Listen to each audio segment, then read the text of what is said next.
जय हिंद दोस्तों। तो आर्टिकल नंबर 9 हम लोग देखते हैं। चलिए स्टार्ट करते हैं। 8 तक हो गया, 8 तक आप लोग देख लें।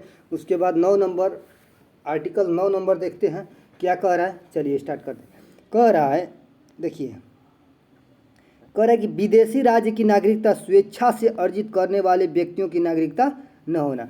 यानी आप 18 वर्ष प्लस हो गए, ये उम्र नहीं दर्शाया गया है, लेकिन जब जेंटल हो गए, आप विदेशी राज्य में रह रहे हैं, ठीक है, नागरिक है भारत के, लेकिन विदेशी नागरिक में आप रह रहे हैं, उससे दिक्कत नहीं है।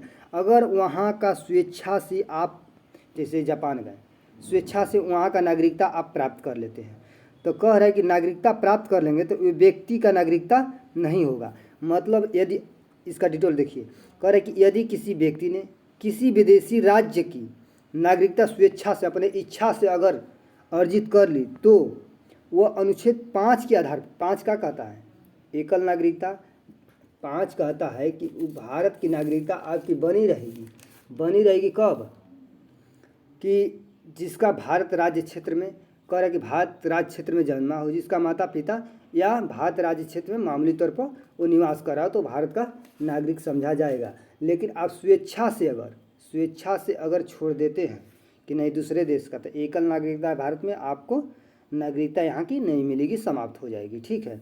अब देखिए, कह रहे हैं कि 5 के आधार पर भारत का नागरिक नहीं होगा, अथवा अनुच्छेद 6(8) के आधार पर भारत का नागरिक नहीं समझा जाएगा। यानी 6 में क्या है, आर्टिकल 6 में है कि भारत से, अगर पाकिस्तान से भारत प्रजनन करने वाले कुछ व्यक्तियों की नागरिकता का अधिकार है, लेकिन आप चले गए तो उसके अनुसार आपकी नागरिकता नहीं समझी जाएगी।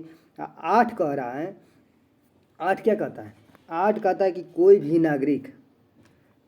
नागरिक भारत के बाहर रहने वाले व्यक्तियों की नागरिकता मिलेगी, लेकिन स्वेच्छा से अगर प्राप्त कर लें तो नहीं मिलेगा। ठीक है। जय हिंद दोस्तों। तो आर्टिकल नंबर 10 अगला क्लास में देखते हैं हम लोग। जय हिंद।